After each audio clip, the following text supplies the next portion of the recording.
Oi gente, tudo bem? Eu sou a Ana Lu e eu li Um Amor Incômodo, da Helena Ferrante. Esse, na verdade, foi o último livro que eu comecei e terminei a ler em 2017. Eu sei que a gente já tá no meio de janeiro, mas é aquela coisa, né? Antes tarde do que mais tarde ainda. Bom, esse foi o 6º livro que eu li da Helena Ferrante. Eu já tinha lido A Tetralogia Napolitana e O Dia de Abandono, e esse foi o primeiro romance dela.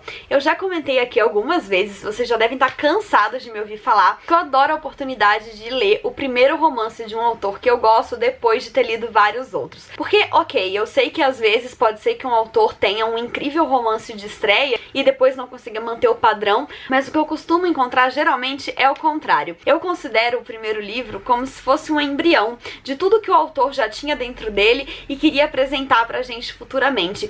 E esse livro não é diferente. Em Um Amor Incômodo a gente já encontra muito da voz da Helena Ferrante e muito dos temas que ela viria abordar nos seus romances futuros, como por exemplo a presença de personagens femininas muito fortes e muito controversas ao mesmo tempo, relações conflituosas entre mãe e filha e também a questão do dialeto napolitano versus o idioma italiano clássico. Um Amor Incômodo vai trazer um mundo de sentimentos pra gente, mas tudo isso escrito numa narrativa muito seca.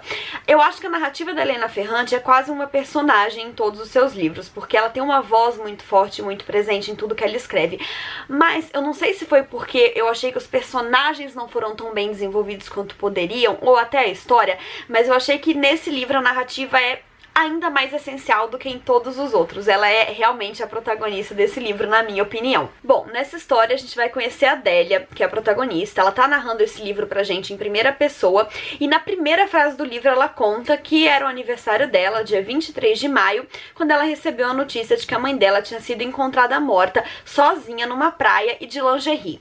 Então a gente tem isso logo de cara e a gente já sabe com o que a Adélia vai ter que lidar e com o que a gente vai ter que lidar junto com a Adélia. E dentro da história que ela vai contar, a gente vai ter ali como pilares ela, a mãe que está morta, o pai dela, o tio dela que é irmão da mãe, mas que sempre foi muito amigo do pai, e mais um outro personagem, o Caserta, que a gente já percebe de cara que teve uma relação de algum tipo com a mãe dela, mas que a gente vai demorar um pouco pra entender exatamente como aconteceu, e talvez na verdade a gente nunca entenda. Mas eu acho que se eu comentar mais sobre isso vai ser um spoiler, então vamos falar mais sobre a alma do livro e não sobre a história dele. Bom, então nesse livro a Helena também vai abordar essa questão das personagens femininas marcantes e controversas. A gente vai ter essa relação de conflito da Adélia com a mãe que morreu, que ela vai ter que meio que revisitar, porque ela vai ter que voltar a Nápoles, a cidade em que a mãe dela morava, pra meio que tomar conta dos trâmites, né, dessa morte. Ela tem 2 outras irmãs, mas aparentemente que não se importam muito, e meio que sobrou pra ela mesmo. E aí, voltando pra lá, ela vai entrar em contato novamente com o universo da mãe que ela não conhecia.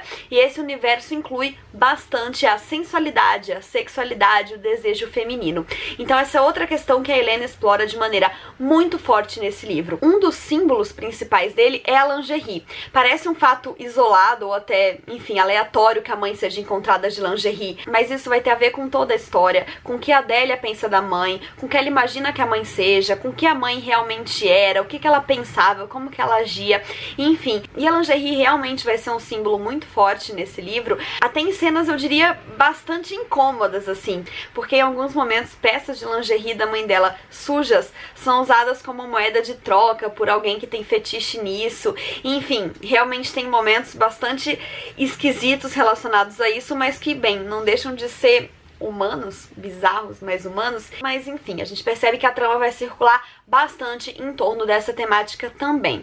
E como que eu vejo a Amália, né, que era a mãe? Eu vejo ela como uma mulher que sempre foi tolhida pelo patriarcado, foi tolhida pelo machismo, foi tolhida por um marido que era violento, que batia nela e que, enfim, queria, né, mantê-la na linha e controlar tudo, mas que ela sempre teve essa sexualidade dentro dela e que em algum momento ela conseguiu se soltar e começar a explorar isso. Só que essa faceta dela ficou meio que escondida ou apagada dentro da cabeça da Adélia, porque em alguns momentos a gente fica em dúvida se ela sabia disso ou se ela não sabia, porque quando a mãe é encontrada de lingerie, ela leva meio que um choque, porque ela acha que isso não tem nada a ver com a mãe, mas depois ela vai aí contando umas histórias, lembrando do passado, que vão fazer a gente pensar se ela realmente não sabia ou se ela apagou isso dentro dela.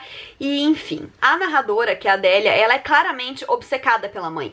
Tem passagens assim muito fortes onde ela fala da infância dela, em que ela conta que a mãe dela saía pra trabalhar e não voltava, e ela ficava assim sentada na janela, soltando, sabe, assim, assoprando a janela pra janela embaçar, pra ela não ser obrigada a ver a vista do lado de fora sem a mãe dela, assim. Toda vez que a mãe dela saía, ela achava que a mãe dela não ia chegar. Então ela tinha essa relação meio que de angústia de ficar longe da mãe, uma certa obsessão pela pessoa da mãe. Uma obsessão que meio que vira repulsa em algum momento da sua vida, mas que volta a ser obsessão. Ela tem uma relação forte e estranha com essa mãe. Em muitos momentos ela descreve a mãe assim detalhadamente, falando da sua aparência física, de como às vezes ela queria ser a mãe, de como às vezes ela queria possuir a mãe inteiramente pra ela, e de como às vezes ela só queria que a mãe estivesse longe, que ela nunca tivesse que lidar com aquela pessoa. Inclusive a gente tem aí um outro clichê, né, de questões de relações conturbadas entre pais e filhos, que é a questão de você de vez em quando se perceber muito parecida com a sua mãe e não saber o que fazer com isso. Então assim, apesar da protagonista ter essa obsessão com a mãe, quando ela se percebia muito parecida com ela, se fosse na aparência ou fosse em ações cotidianas, ela criava uma repulsa muito grande dela mesma, assim, porque ela não queria ser parecida com essa mãe. Então assim, gente, já deu pra entender que é uma loucura essa relação das duas, e na verdade o livro como um todo. Porque quando eu cheguei no final do livro, eu fiquei pensando que ele é um thriller psicológico fortíssimo. Isso fez com que eu confirmasse, assim, o quanto Helena Ferrante é genial. Por mais que esse não seja o melhor livro dela que eu li, por mais que eu tenha demorado pra ler, eu não tenho como dizer que esse livro não foi genialmente calculado e construído, sabe? Porque ele traz uma surpresa no final que meio que vai mudar tudo, porque você vai enxergando tudo de uma forma enquanto a Adélia tá contando, só que você tá dentro da cabeça dela, né? Ela tá contando enquanto ela tá pensando. E de repente ela vai pensar, ela vai lembrar coisas diferentes, mais lá pro final do livro, que vão meio que quebrar tudo que ela tinha contado antes. E você fica meio perdido, porque você só tá acompanhando essa história super de gaiato, através da voz dela. A gente sabe que narradores podem ser mentirosos, mas a gente não imagina que eles podem se desmentir eles mesmos a qualquer momento.